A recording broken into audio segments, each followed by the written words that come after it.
I'm not homeless, but I've tried to get help anywhere else, and they tell me they're out of funds for everything.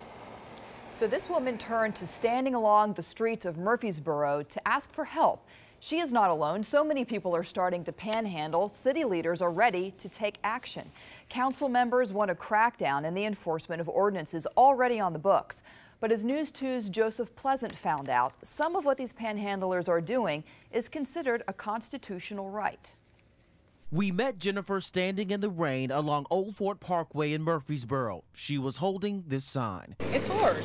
You know, it's very hard. Jennifer told me she's taking care of her young niece and nephew. She says she's applied for work, but injuries to her back and leg have limited her options. I'm not homeless, but I've tried to get help anywhere else, and they tell me they're out of funds for everything. She is part of a growing number of people who stand along Murfreesboro's busiest intersections collecting money. The city council says it's becoming a public nuisance. The Lord loves a cheerful giver, and we don't have a problem in Murfreesboro with giving, but we certainly don't want to have scam artists coming into our area. Putting bans in place against panhandling can be tricky for cities like Murfreesboro. According to this letter from the city attorney to Murfreesboro City Council, asking for help on public sidewalks like this is protected speech under the First Amendment. But the letter does say the city can regulate the conduct of panhandlers, like making them stay out of traffic.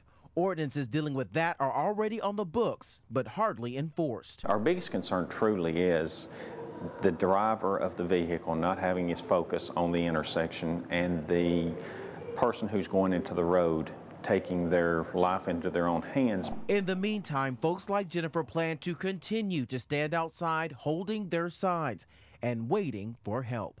In Murfreesboro, Joseph Pleasant, Nashville's News 2. Nashville already has an ordinance against aggressive panhandling in place. The city of Brentwood has a pending federal lawsuit that also deals with the issue.